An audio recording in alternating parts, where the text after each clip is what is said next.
Hello students, मैं doctor भावना चौधरी आपको कार्बनिक रसायन में स्पेक्ट्रोस्कोपी विशेष जो रूप से एनएमआर स्पेक्ट्रोस्कोपी में क्या क्या कीवर्ड्स हैं और उन्हें हम किस प्रकार से परिभाषित कर सकते हैं उसके बारे में हमने पहले पढ़ा है कि न्यूक्लियर मैग्नेटिक रेजोनेंस क्या होता है, उसका क्या कारण है और उसका परमाणु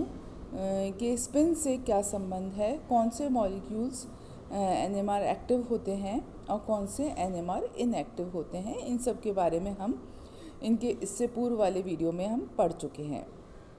आज मैं आपको न्यूक्लियर शील्डिंग और डी शील्डिंग के बारे में बताऊंगी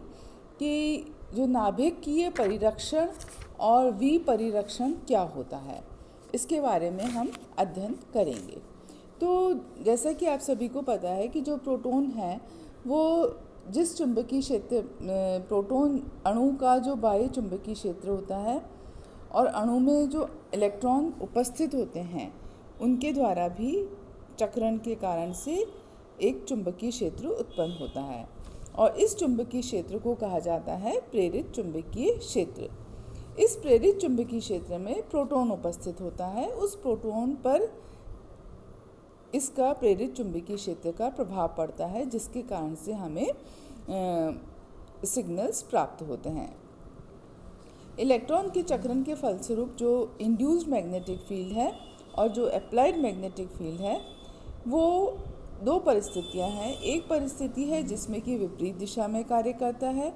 या उसी दिशा में कार्य कर सकता है। जब विपरीत दिशा में कार्य करेगा तो एक दूसरे को अपोज करेगा, वहीं एक ही दिशा में कार्य करेगा तो वो एक दूसरे को रेनिफोर्स करेगा, एक दूसरे को जो है सुदृढ़ करेगा। तो इस प्रकार से जो प्रेरित चुंबकीय क्षेत्र की जो दिशा है वो निर्धारित करेगी कि शील्डिंग होगी और क्या या डी शील्डिंग होगी। तो यदि वापस से एक बार हम इस चीज़ पर वापस से क्लियर कर लेते हैं कि यदि प्रेरित चुंबकीय क्षेत्र इंड्यूस मैग्नेटिक फील्ड के विपरीत दिशा में यदि कार्य करता है तो प्रोटॉन जो है शील्डेड होता है, परिरक्षित होता है। परंतु यदि प्रेरित चुंबकीय क्षेत्र और प्रयुक्त चुंबकीय क्षेत्र दोनों की दिशा एक ही है, जो एक दूसरे को रीएनफोर्स कर रहे हैं, तो प्रोटॉन डी शील्डेड होता है। ठीक है, तो दोनों जब एक ही दिशा में है तो डी शील्डिंग है और जब दोनों एक दूसरे के विपरीत दिशा में है तो डी शील्डिंग है। ये आपको थोड़ा सा क्लियर करना रहना चाहिए जिससे कि हम आगे एग्जाम्पल के द्वारा जो है ये कर सकें कि उसका कितना विस्थापन होगा। इस प्रकार जो है यदि इसी चीज़ को हम दूसरे रूप में कहें तो प्रोटॉन के शील्डिंग से जो एनएमआर सिग्नल है वो अप फील्ड की तरफ शिफ्ट हो जाता है, विस्थापित हो जाता है। वहीं डी शील्डिंग से निम्न क्षेत्र की ओर विस्थापित होता है, डाउन फील्ड की तरफ विस्थापित होता है। तो इस प्रकार से प्रोटॉन की शील्डिंग और डी शील्डिंग से एनएमआर स्पेक्ट्रम में हमें बहुत सारे सिग्नल्स प्राप्त होते हैं और ये सिग्नल्स हमें उस अणु के बारे में सारी जानकारियाँ देते हैं और इसे कहा जाता है केमिकल शिफ्ट। तो केमिकल शिफ्ट में एक होगी हमारी पॉजिटिव शील्डिंग और दूसरी होगी नेगेटिव, जिसे कि हम डी शील्डिंग कहते हैं। तो पॉजिटिव शील्डिंग जो है जिसमें कि इंड्यूस्ड मैग्नेटिक फील्ड और अप्लाइड मैग्नेटिक फील्ड एक दूसरे के विपरीत दिशा में होते हैं, तो जो प्रभावी चुंबकीय क्षेत्र है वो प्रयुक्त चुंबकीय क्षेत्र से कम हो जाता है और जिसके कारण से पॉजिटिव शील्डिंग होती है और जो एनएमआर स्पेक्ट्रा में जो हमें सिग्नल प्राप्त होते हैं वो हाई फील्ड की तरफ प्राप्त होते हैं। दूसरी प्रकार की जिसमें कि हमें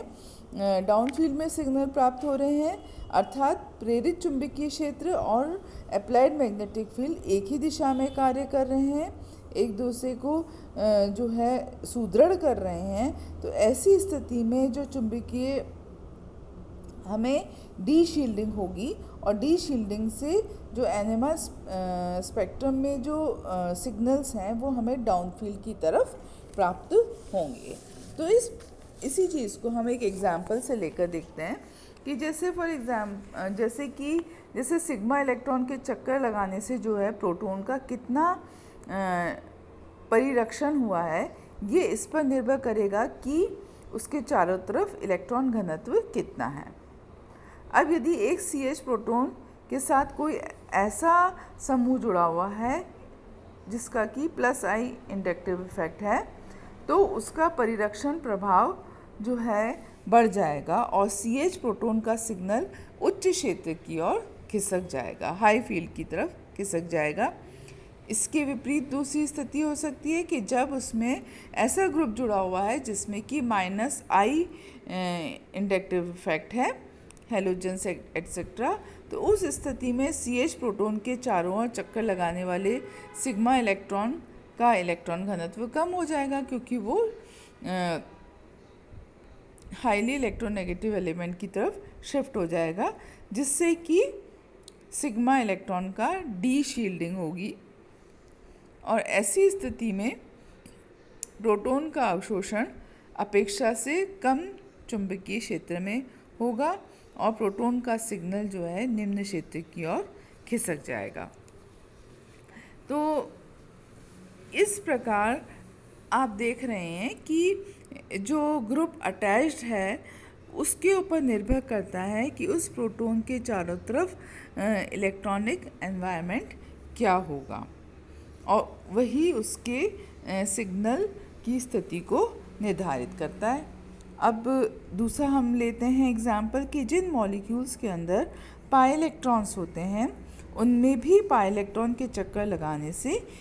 मैग्नेटिक फील्ड उत्पन्न होता है, और ये मैग्नेटिक फील्ड या जिसे कि हम इंड्यूस्ड मैग्नेटिक फील्ड कह रहे हैं का निकटवर्ती प्रोटोनों पर जो है शील्डिंग और डी शील्डिंग दोनों प्रकार का प्रभाव पड़ सकता है। पुनः ये जो प्रभाव पड़ता है वो इस पर निर्भर करता है कि पाई इलेक्ट्रॉन द्वारा जो इंड्यूस्ड मैग्नेटिक फील्ड उत्पन्न हुआ है उसमें प्रोटॉन की स्थिति क्या है। अभी हमें देख रहे हैं आप, इसमें मैंने लिखा है कि एल्डिहाइड है और दूसरा एसिटिलीन का एग्जाम्पल है। उसमें जो इंड्यूस्ड मैग्नेटिक फील्ड है उसमें प्रोटॉन की स्थिति क्या है उस पर निर्भर करेगा कि उसका जो है शील्डिंग होगा या डी शील्डिंग होगा। तो सबसे पहले एसिटाल्डिहाइड का एग्जाम्पल लेते हैं कि एसिटाल्डिहाइड में पाई इलेक्ट्रॉन द्वारा जो उत्पन्न इंड्यूस्ड मैग्नेटिक फील्ड है वो उससे CH प्रोटॉन का विपरिरक्षण करते हैं, जबकि एसिटिलीन में पाई इलेक्ट्रॉन द्वारा उत्पन्न जो इंड्यूस्ड मैग्नेटिक फील्ड है CH प्रोटॉन का परिरक्षण करते हैं। इसी चीज़ को हम अलग प्रकार से समझते हैं कि पाई इलेक्ट्रॉन के चक्कर लगाने से जो इंड्यूस्ड मैग्नेटिक फील्ड या चुंबकीय आघूर्ण के सापेक्ष जो प्रोटॉन की स्थिति है, इस बात का निर्धारण होता है कि प्रोटॉन की शील्डिंग होगी या डी शील्डिंग होगी। एसिटिलीन में प्रोटॉन की स्थिति इस प्रकार की है कि जो इंड्यूस्ड मैग्नेटिक फील्ड है कि बल रेखाओं द्वारा ढक जाते हैं और परिरक्षित हो जाते हैं। अतः एसिटिलीन में या एल्काइनों में उच्च क्षेत्र में सिग्नल प्राप्त होते हैं, परंतु वहीं एल्डिहाइड का केस लें और एरोमेटिक यौगिकों में जो इंड्यूस्ड मैग्नेटिक फील्ड की जो रेखाएं हैं वो क्षेत्र से बाहर रहती हैं, अर्थात डी शील्डिंग हो जाती है, विपरिरक्षित हो जाते हैं, और यही कारण है कि उनका निम्न क्षेत्र में सिग्नल प्राप्त होता है। तो जो सिग्नल की स्थिति है वो उसका निर्धारण जो है उसके पास में जो समूह उपस्थित हैं उसके द्वारा होता है। अब कई बार बच्चों ये भी पूछा जाता है कि एल्केन, एल्कीन और एल्काइन के यदि प्रोटॉनों की तुलना की जाए तो उनका अवशोषण किस प्रकार से होगा। तो एल्केन जो है वो sp3 हाइब्रिडाइज हैं, एल्कीन sp2 हाइब्रिडाइजेशन है कार्बन एटम का और एल्काइन में sp हाइब्रिडाइजेशन है। तो यदि विद्युत ऋणता का क्रम देखा जाए के अनुसार अवशोषण उच्च क्षेत्र से निम्न क्षेत्र में यदि लिया जाए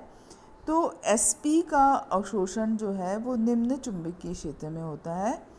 और sp3 का उच्च चुंबकीय क्षेत्र में होता है। तो इस प्रकार से इसका कारण समझाया जा सकता है। तो ये आज हमने बात करी कि शील्डिंग और डी शील्डिंग जो है वो क्यों होती है और किस प्रकार से जो प्रेरित चुंबकीय क्षेत्र है, चाहे वो हम सिग्मा इलेक्ट्रॉन की बात करें या हम पाई इलेक्ट्रॉन की बात करें, दोनों के द्वारा जो चुंबकीय क्षेत्र उत्पन्न होता है और उसमें जो प्रोटॉन की स्थिति है वो निर्धारित करती है कि उसका अवशोषण कौन से क्षेत्र में हो, शील्डिंग होगी या डी शील्डिंग होगी। तो बच्चों आज मैं अपना लेक्चर आज यहीं समाप्त करती हूँ। नेक्स्ट वाले जो वीडियो है उसमें हम केमिकल शिफ्ट के बारे में बात करेंगे कि केमिकल शिफ्ट और जो आणविक संरचना होती है उसके बीच में क्या संबंध होता है और जो प्रोटॉन स्पेक्ट्रोस्कोपी में जो रेफरेंस कंपाउंड काम में लिया जाता है वो क्या होता है और उसकी प्रॉपर्टीज़ क्या हैं।